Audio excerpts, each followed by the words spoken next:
boy Marksburg, Slim, coming live from Charlotte, North Carolina. Hey, this is Coach Beatty Waddell, West Mac High School. I'm Doug Rashid. I'm a Grammy-nominated record producer. Hey, I'm LaKoya McClain. I used to be known as Inmate 1570847. Hey, my name is Lydia. I'm a social injustice activist. Hey, it's Danielle E. Brown, songwriter and artist, and we're rocking with Grandosiá TV. Hi, my name is I'm a former police officer, and I'm here to tell my story. And you're rocking with Grandosiá TV.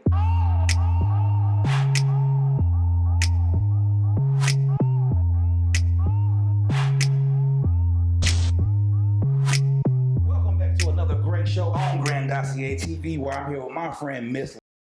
Well, we're going to talk about a fatal shooting that happened 5 years ago with her, been involved with it. But before we get into that, make sure you subscribe to this video. Make sure you like it. Make sure you hit the notification bell so when we go live with new videos, you'll be the first one to get it. With that out the way, how are you doing today? I'm good, thank you.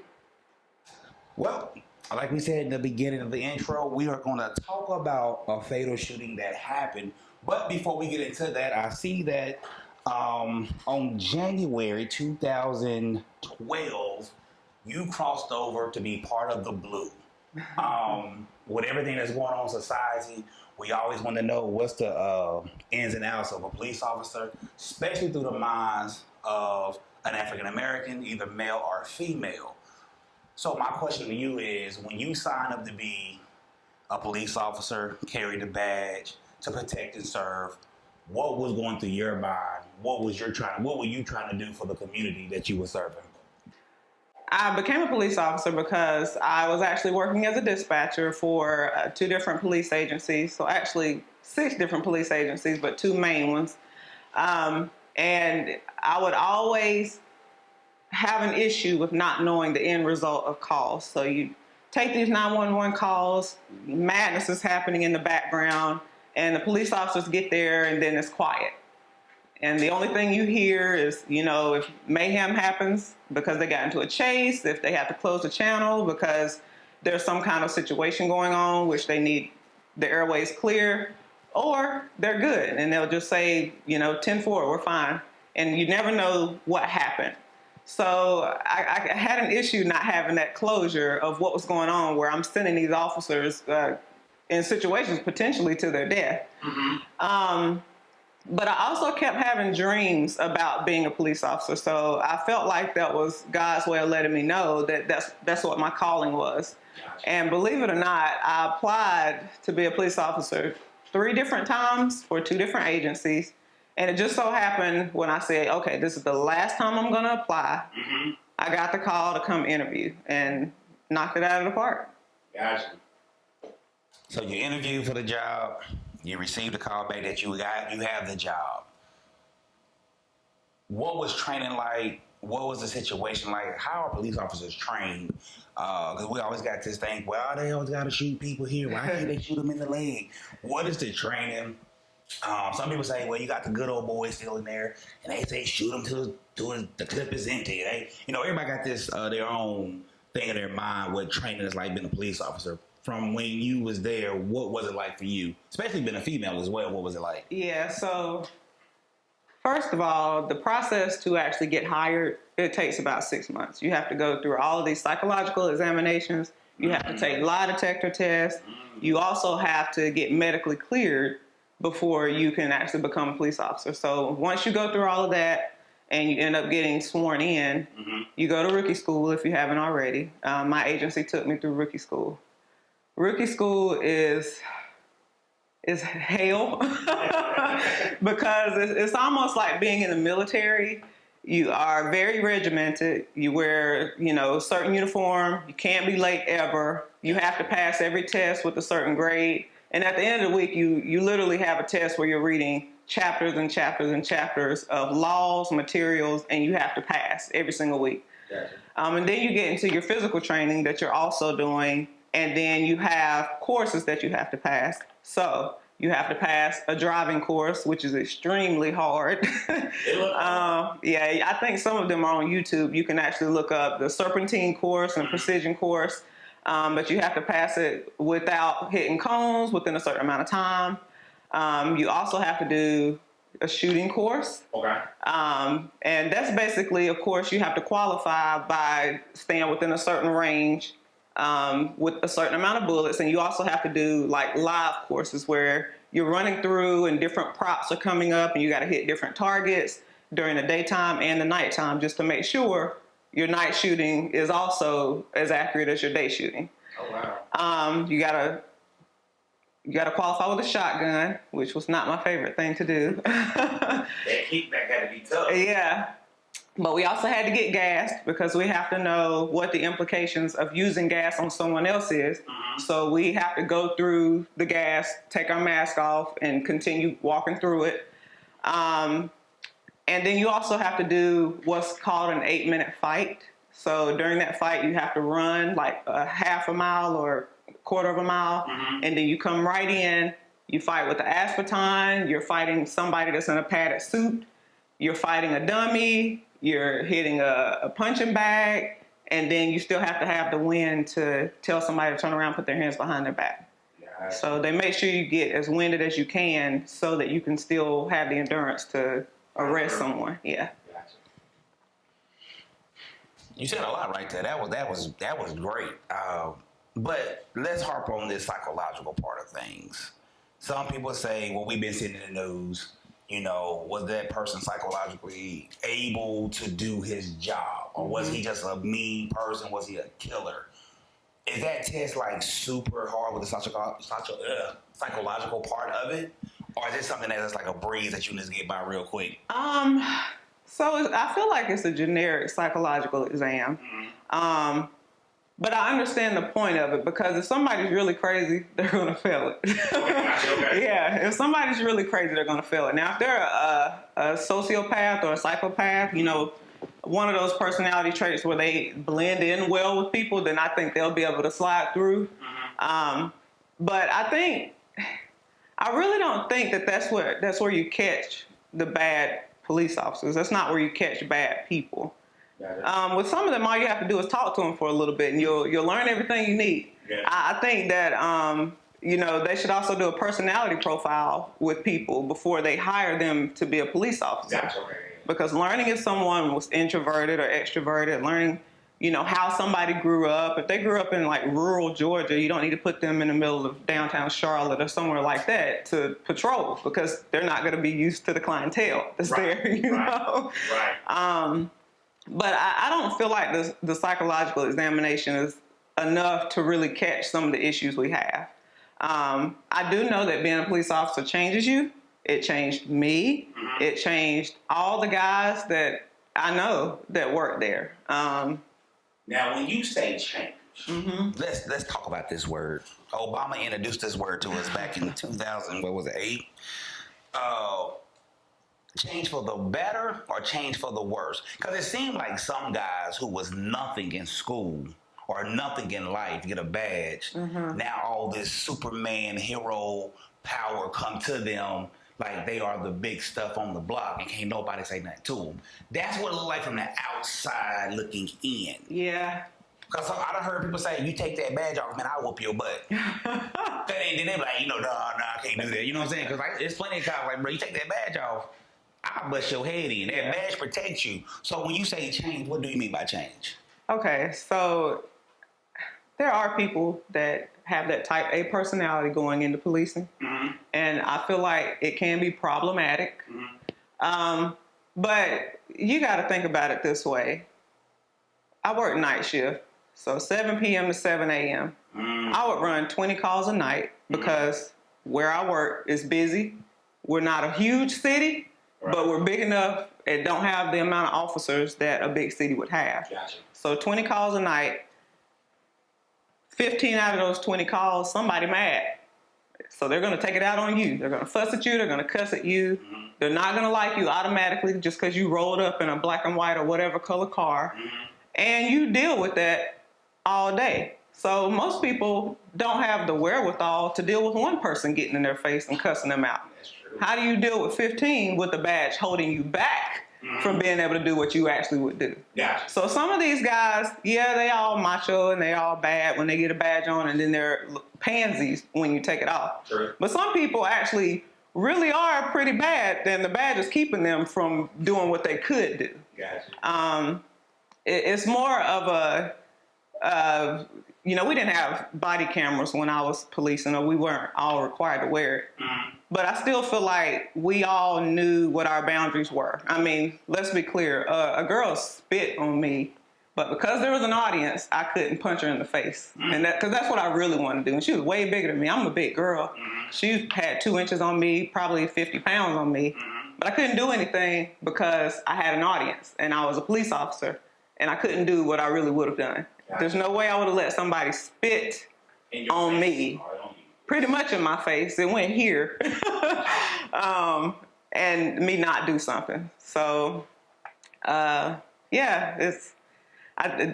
going to have, just like you have a mixture of people out here in the world, it's no different with police officers. You got good people, you have bad people. Right. It doesn't have anything to do really that they're a cop, except for the bad ones use it to take advantage of everything. Yeah, true.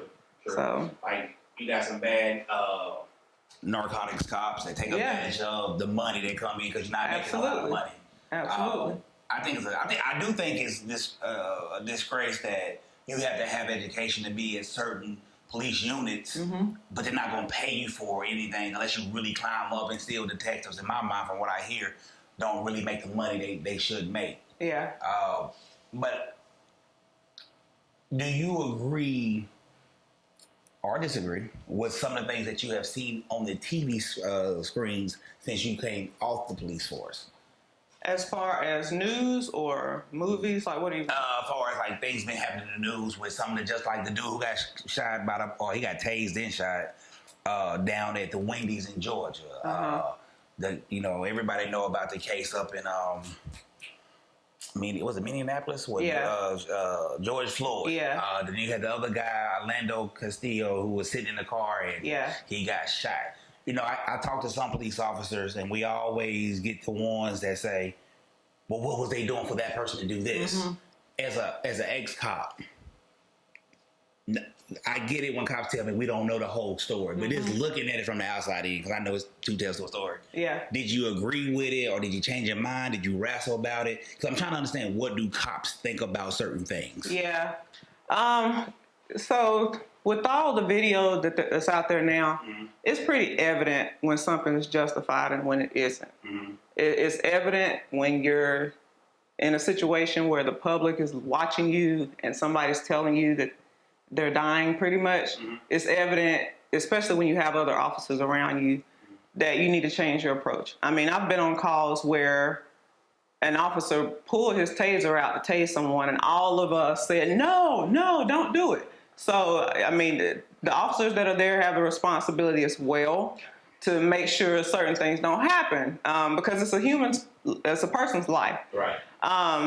And I can't speak for every situation, and I'm not going to name any specifically, but I feel like if we can see it as the public, we can see everything that happened because of body camera video, we have a right to feel like something was unjustified based on what we see. Now, these situations where we don't see it, that's a whole different story. Right, because in my situation, the lady went and grabbed a gun, pulled it out. My partner had already turned his back and walked out of the door. And I pulled mine out because nobody else was there with me at that point in time, because he didn't know she had pulled out her gun. And I shot her, and the news didn't even put out that she had a gun. So I have negative media all over the news because the department didn't put out that she pulled a rifle out. So it just looked like I killed some poor innocent mom of two. Yeah. So yeah, it gets skewed big time. Plus, the average human hasn't been in situations where somebody's trying to kill you or put you in a situation where you could die. Right. So it's easy for somebody to sit on the side and say, well, why didn't you shoot him in the arm or the leg? Most people are not accurate trying to shoot a still standing target in the arm or leg. So how do you shoot a live human when you're in a high stress situation? It could be dark. It's stuff going on. your accuracy automatically goes down because of the adrenaline you have going. So it's not easy to shoot someone and hit them. Right. But I guess if you fire 1,000,000 shots, then you'll get them. But I fired one shot. It just so happened to hit her center mass. Right. You know, but I do think that there's a lot of hypervigilance going on with the police department because people are seeing what's happening. So they're hating police even more, which is putting them more at danger. More police officers are dying, which is causing them to be even more hypervigilant. So right now is a very dangerous time for Black men because you have police officers who, it's not necessarily that they're racist, but they've been approached and threatened by so many Black men that they may feel afraid of Black men and they may shoot before they need to. That's true. Okay. And I'm not making excuses. I just know I've been there. You know, when I was a police officer, I was never afraid of a Black man except one big old guy that squared up on me. He bought his fist up like he was going to punch me in the face, but thankfully my partner grabbed him before he could. But I was never scared of any other Black guy because I grew up around Black people. I know what signs to look for when something's about to go wrong. You know, white people don't. They're not used to that. Think about this. You know, as Black people growing up, we all know how many people that got shot or killed through our time coming up through high school. White people don't know people that's gotten shot and killed because they haven't lived in the hood. They haven't been around. They don't know. So all of this stuff is new to them when they get out on the road and they're seeing some of the things that we've been seeing for years. Oh, he good. He fine. You know. Now, if he turn around and go walk to his trunk, that's a whole other story. You know. Right. But yeah, it's weird being in the position I'm in because I'm not anti-police at all. You know, I do believe there should be law enforcement. I do believe that most people are not bad law enforcement officers. You just have bad people with badges. And it's not because they have a badge, they were bad before. And they're going to be bad without it, you know? It's just unfortunate that such a negative light has been brought on it because so many of us are losing our lives at the hand of law enforcement now. Well, let's talk about that day since you brought it up. February 17th, 2015. You were on a domestic dispute, I think about 11:45 a.m. I guess you came off a third shift. You came to the morning time. I was on day shift at that point in time. Got you. And so you came out for that. Describe leading up to that. What was that day like leading up to the moment that everything happened? Well, it was a snow day, and it was a snow day. You know, we were really tight knit as a group of officers. I loved this shift. And, you know, you have the West Side officers, the Central officers, and the East Side officers. I was a Central officer. And that morning we went to breakfast like normal, probably stayed at breakfast longer than normal. You know, we sat in downtown and watched a movie because we were doubled up so we wouldn't have any wrecks, you know, two to a car. Gotcha. And me and the guy that I was at the scene with, we watched a movie because it was a slow day because it was snowing. And then we were on our way to the gym to go work out because that was like our regimen. We went to the gym. And while we were checked out, headed to the gym, the call came. Maybe it was a domestic, maybe it was a civil disturbance. I don't remember. But two guys from the East Side had been dispatched to it because they go by the closest unit if we're busy. And my partner was like, let's not make them take it. So we decided, you know, we weren't going to be trifling. We were going to take our call, then go work out. Well, we get there, and the lady in the house was hysterical, but she was wanting a tenant that was paying to live there to get out. And we were trying to explain to her that you have to go evict him. That's the sheriff's department. It's not us. Yeah. We the city police, you know? Well, she wasn't trying to hear that, you know, so after a while, my partner got tired of her. And you could tell she was inebriated because she was slurring her words, she was talking crazy, she was just all over the place. My partner felt like he had enough of her, so he kind of gave her the final look, go to the sheriff's department, we can't help you. Goodbye, period, at the end of the sentence. So he turned around and walked out because he was mad. Right. Well, something told me not to turn around, and all of a sudden she goes storming off to the back closet. And again, I associated her storming off to the back closet to somebody going to pop the trunk of their car. Right. What are you going to get, you know?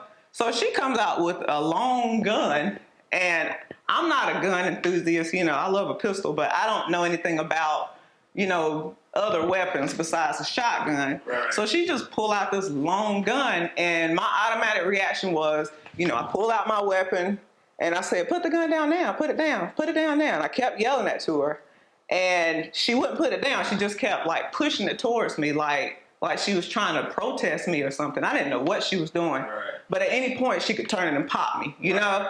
Right. So I told her again, and I don't even remember my body going through the motions of pulling the trigger. I just know I was aimed on her, I kept yelling at her, and slowly I pulled the trigger and it went off.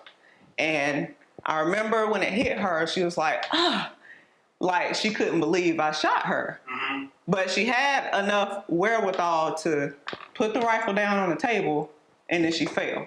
Gotcha. And from there, I know I was still standing there with my gun out, and my partner had heard me yelling from outside and ran back in, and he told me that when he got in, he pulled his gun out to shoot her, but I had already done it. Gotcha.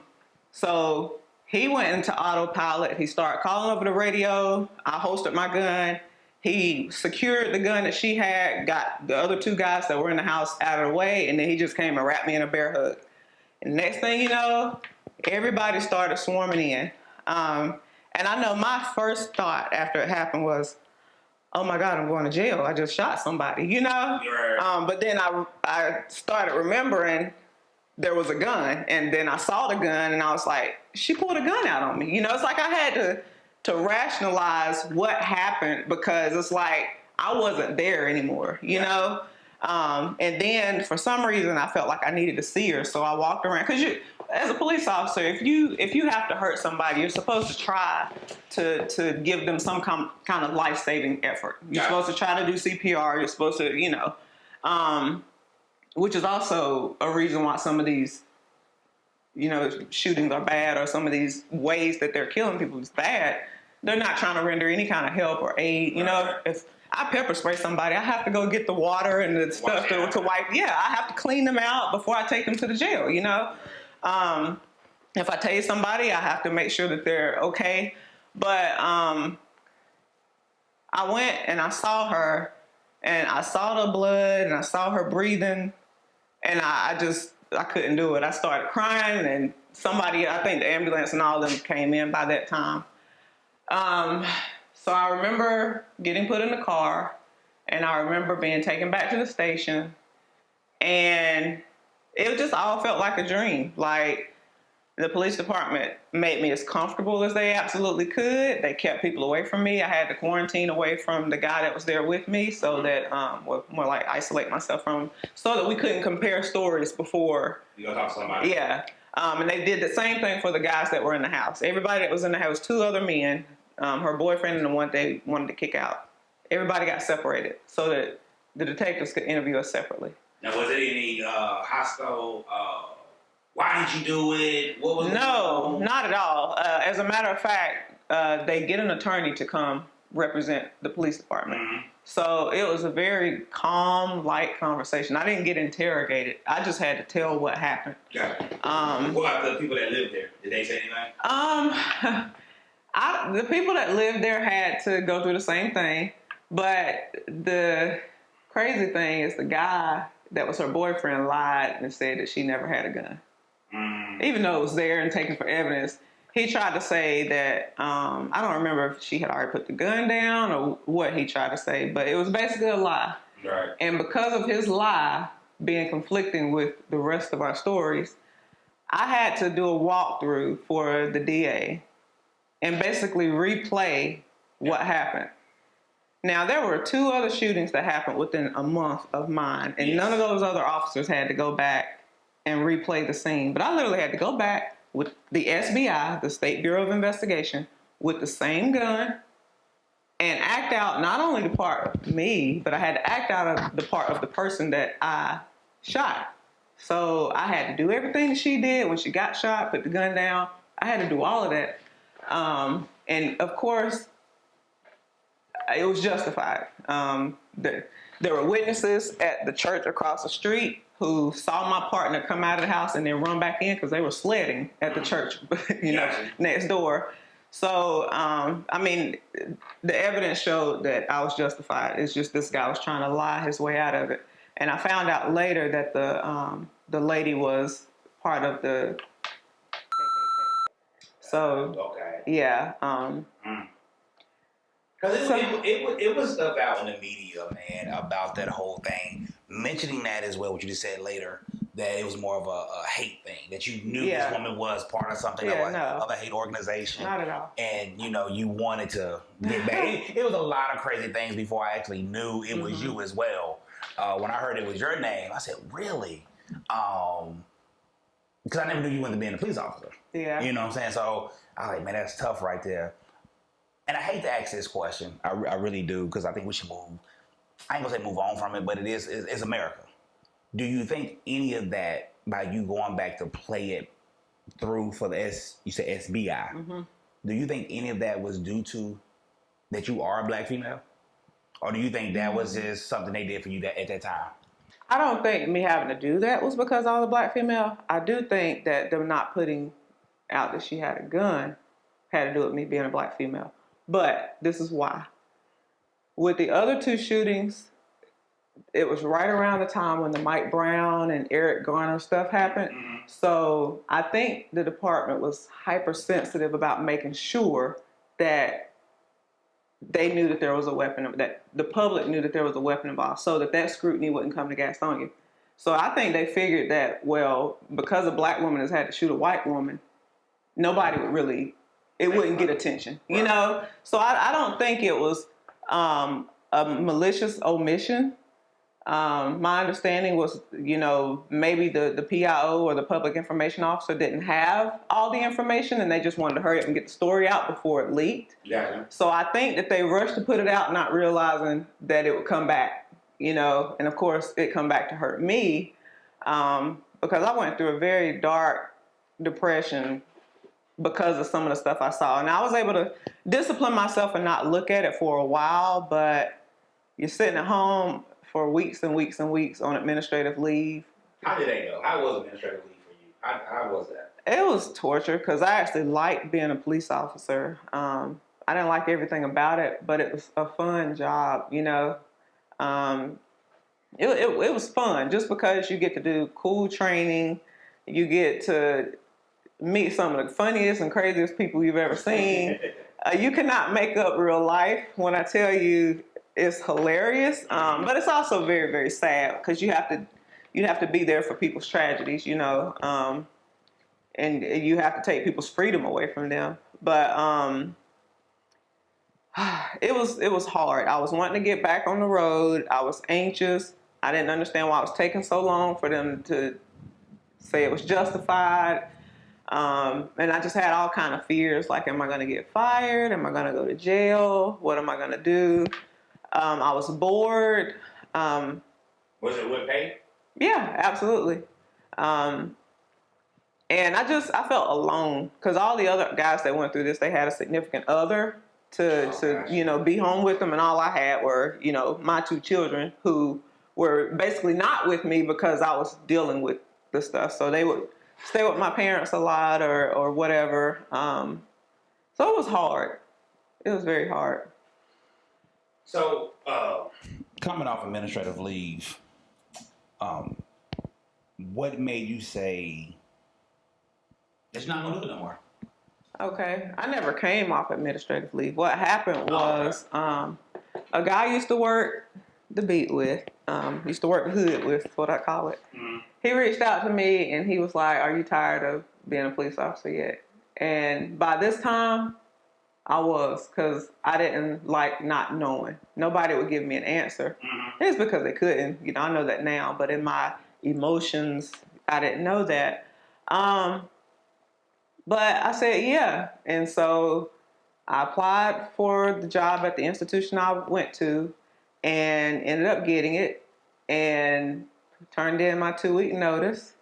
And then I think I was still getting paid on administrative leave for my 2-week notice because I had already started at the institution. Gotcha. So it was pretty much my last day is going to be this, but I actually started the other job 2 weeks ahead of time because You was on leave. I was on leave, you know? Did anybody question that? Or did anybody say anything? Think, No. different about it? They just said, okay, it makes sense. This happened. I didn't talk to anybody because I was very angry at the department because of what was going on. So I probably sent a not so friendly email, and it wasn't unprofessional. It was very professional, but I did feel like investigations that were going on were lingering longer than they actually were supposed to by policy. Because I also had an outside issue that I was dealing with that was supposed to have already been resolved. I made a mistake. I let them know what mistake I made, and it was supposed to have already been resolved. But I caught wind that they were going to try to use that against me and try to let me go. But of course, I found this out after I had already got the other job. So I basically called them out on their failure to follow their own policy, and I think that might have scared them because they went radio silent. And then I got a really kind email letting me go, you know? So I didn't get fired or anything like that. But I left, I would say, on bad terms. But it was just mainly with the chief at the time. And since then, you know, we ended up going to the same church. And I emailed him apologizing for my behavior. You know, I felt like I was out of line for what I did. But I still love a lot of those guys there. And I miss it sometimes, but there's no way my life would be where it is now had I stayed. So I'm thankful for everything that happened. It's unfortunate that it happened, but I grew a lot from it. Now, do you ever, I mean, I don't know how this is going to sound, but do you ever think about the person's life? I mean, I know that has to change somebody for taking that. It's hard because, you know, a part of you have to have sympathy for somebody who hated you just because you didn't look like them, you know? And like I said, I didn't know that before. I had no clue. But for me, she actually did me wrong by forcing me to have to make that decision. Gotcha. I felt like the victim. Even though she lost her life, I would have never wanted to do that. Like, I've never balled up my fist and hit somebody. And anytime I've ever had to pepper spray somebody, I just felt bad. I felt bad having to slam a guy's head on the counter because he tried to stuff a handful of pills in his mouth. It hurts me to have to hurt somebody. So it hurt me that I had to hurt her. Somebody's mom, you know, somebody's loved one. But I also know that she put me in a bad situation, and that's what my training is for, to protect my life and the life of those around me. Gotcha. And there were 3 other people at that house, so I couldn't take any chances. So You're right about that. The key thing was to get back home to the babies. That's the key thing.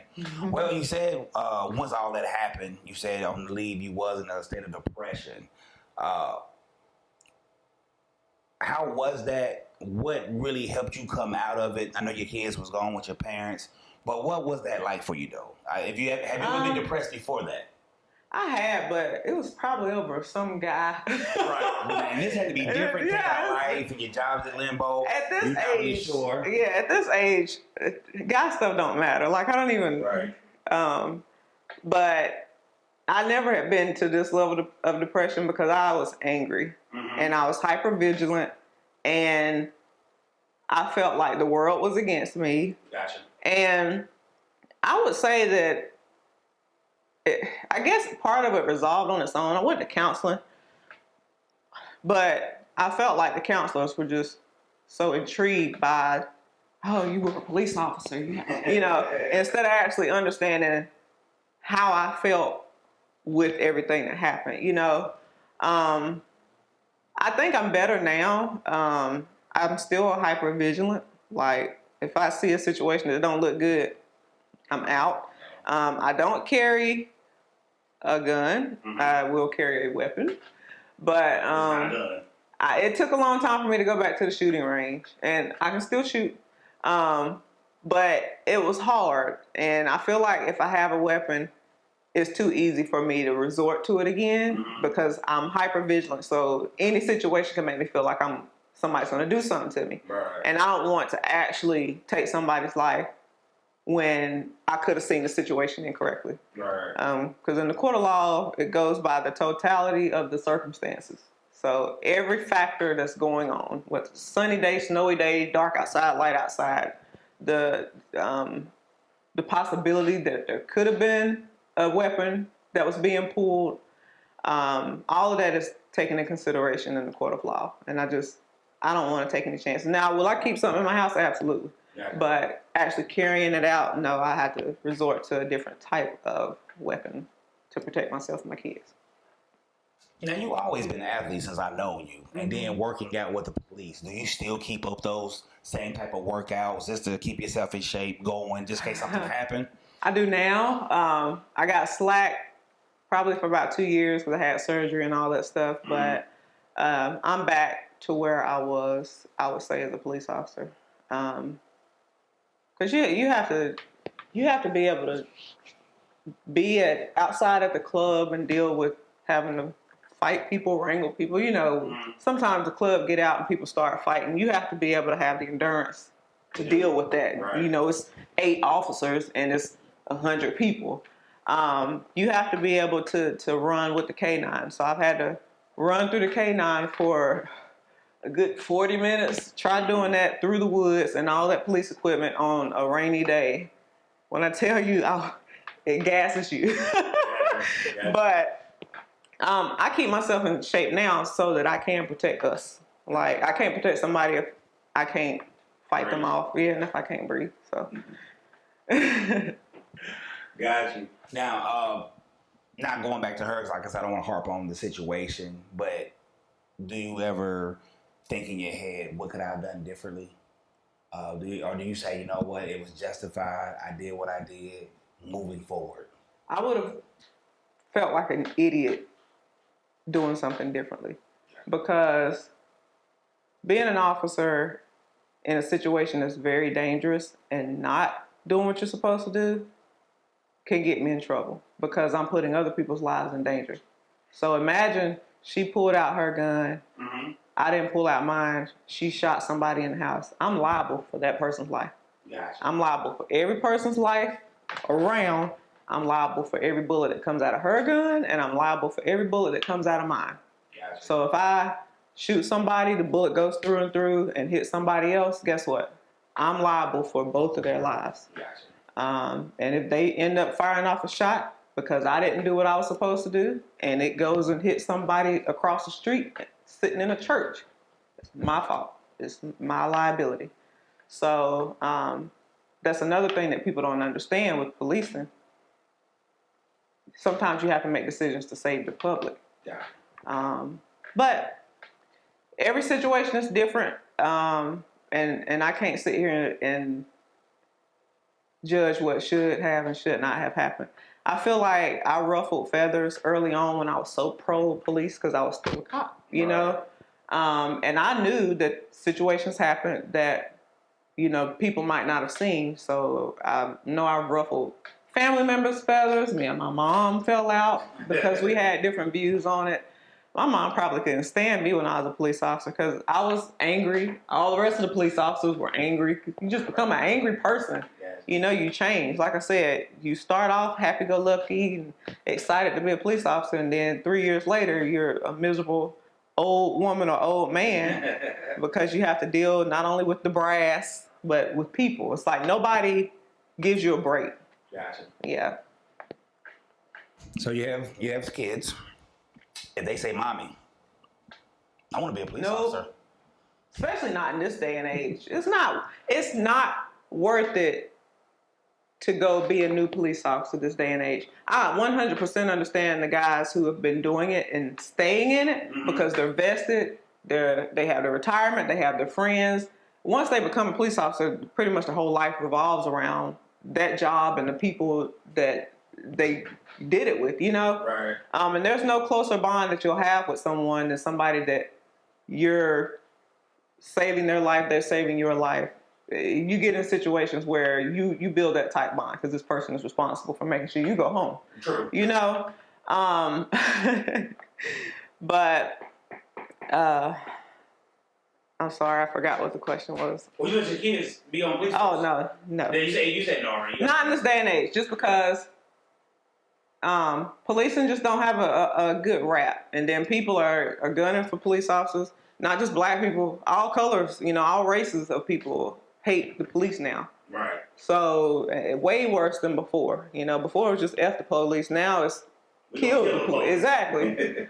So no, they don't get paid hardly anything, especially for what they're doing. They're putting their life on the line. It's just not worth it. I commend the people who do it. Same with the military, Mm-hmm. but there's no way I want that for them. And if they want to have a certain quality of life, they wouldn't need to do it. When I was a police officer, I had my youngest daughter, and I was working probably 4 jobs. I was working my main shift, then I come in and work overtime, then I work off duty in the hood on a Friday or Saturday night, and I work off duty at a club on a Friday or Saturday night. I'm working the schools on my days off because we do the swing shift. Yeah. So I had so many jobs that I feel like I was constantly away from my kids. So of course it was something good when I was approached with getting out of it. Gotcha. Because I was able to spend so much more time with them. That's what's up. So yeah. And one of the last things we're gonna talk about, and I'm gonna, get you out of here. Mm-hmm. But it's been good. So everybody, man, I normally don't do this, but I'm gonna do it anyways. Please make sure y'all subscribe to this. Make sure you like it. Hit the notification bell. This is one of the greatest interviews I've done. In the community of where we grew up in and come from, we don't think the court of law is beneficial to us. You've been part of the police. You arrested people. You seen like, nah, dude, there's some bad people out here. Do you think the justice system is getting it right, or do you still think we got a long way to go in America with the justice system? So here's my thing. We know that things are not fair for us with everything. The justice system aside, in America, there's been evidence that black people get disparate treatment, black and brown, because now we're seeing where, the Asian Pacific Indian population, they're getting hate. So I don't think we can just narrow it down to the justice system. I do think the justice system has hit us a lot more unfairly because of how strong some of these drug sentences are. I think if somebody takes somebody's life, they get a lesser sentence than a drug dealer. It makes 0 sense. Zero. And I'm pretty sure back when things really were separated racially, that was the motivation, to make sure black people stayed in jail. Right. The best thing I can tell people to do is steer clear from putting yourself in a situation where you have to deal with the police. And I know that that's hard for some. You can just drive down the street as a black man and get pulled over, and that be it if you cross the wrong kind of police officer. And that's unfortunate. But I also think that the average black person hasn't had that kind of run-in with the police. I'm a woman. I've had run-ins with the police just from being in wrecks and being places where I probably shouldn't have been. But I never had a situation where I felt like my life was in danger because I didn't put myself in a situation where somebody would feel threatened. I think that as black people, we have to make sure we protect ourselves by not being in certain situations. Gotcha. Don't hang with certain people. Don't carry a gun if you're not supposed to. That's for the people who are convicted felons. I understand that they have to protect themselves, but everybody has a choice for what they do. Unless people are wrongly convicted of committing crimes, Everybody makes a choice. It's just certain choices put us in certain positions. Unfortunately, there's people who lost their life because they didn't make wrong choices, because they came across the wrong police officer. And those are situations that hurt me, when this guy didn't do anything wrong, you know? Right. But it also hurts me to see that something bad happens because this person actually does commit crimes and they got killed, but they really shouldn't have, because they didn't have a gun, but they shouldn't have been Doing crimes. committing a crime. Like, I don't know. It's controversial. And I can see it from a different lens because I didn't grow up in a bad area. You know, of course, I've been around bad areas because, you know, not all my family lived in the country like we did. But none of my family has ever been in and out of the jail. Like, I have a huge family. None of the men in my family have ever been in danger of getting hurt by the police. Right. So what does that tell you? It's not everybody. That's true. I just hate that it's becoming so public. I mean, I can guarantee you all this stuff has been happening. We're just now seeing it. Will Smith said it a long time ago. Yeah. Will Smith said something a long time ago on social media that this is nothing new. All Yeah, I it's know about not. it is getting filmed. It's not. And I got a camera phone now. I think the institution of policing came about back in the slave days. I mean, so if you think about it from that lens, it was put in place to keep us in line. But I don't think that that's what it's here for now. Sure. Police protect and serve. Yeah, they do. And you just have some bad ones, unfortunately. Now, I would be wrong not to ask you this before I let you go, because so many times things go wrong at a police stop. Mm-hmm. What is the proper way? Listen, people who see this, I'm not being mean when I leave you out, but for my people of color, what is the proper way at a police stop that we supposed to act? What do we supposed to do? Because a lot of, listen, like I say, I don't mean to leave nobody out, but some of my Caucasian friends, you will never understand having kids to say, you need to make it back home. Yeah. That's a real talk we got to have with our kids about hands up. So in your mind, being on the side of policing, what is a real heartfelt thing that you can tell the young viewers, even the older ones, because they still forget, but especially my young people who's just now driving, what is the proper take on when a police pull you over, this is what you're supposed to do? Again, this is going to have to do with the officer that pulls you over. But definitely make sure you're not combative with him. They don't know how to handle that. You know, they may see it as anger or aggression. You know how black women have this this image of always being angry? Yes. That goes for black men too when it comes to white people, you know? So just be polite, don't have an attitude, understand your rights and freedoms. If somebody's trying to search your car or somebody's trying to take you to jail unjustly, then you know the law to get them back. You know the law to file a lawsuit, but you go home at the end of the night. Right. Okay? If they search your car, let them search your car. Don't have anything in your car. I'll tell somebody all day long, if you're going to tote drugs, you're going to do drugs, that's your right. Don't put it in your car. Don't put it where you're going to get caught. Right. You know? It's just be polite, be respectful, put your hands where they can see it, keep them on the steering wheel, put them out the window, whatever you need to do to make yourself feel safe. Most officers are not going to try to hurt you. It's just that, unfortunately, some of them are bad. And there's nothing I can tell you with the bad ones except try to obey the law. And don't get me wrong, you don't know if your tail light out, and you'll get pulled over for that. And that's unfortunate. Even your tag lights. Tag light too. But just know your rights, know your freedoms. Be polite, be kind. It's very hard for an officer to justify hurting you if you're kind to them. And all that's on camera, you know? And I think it's getting to the point where all of them have to be on camera now. So, yep.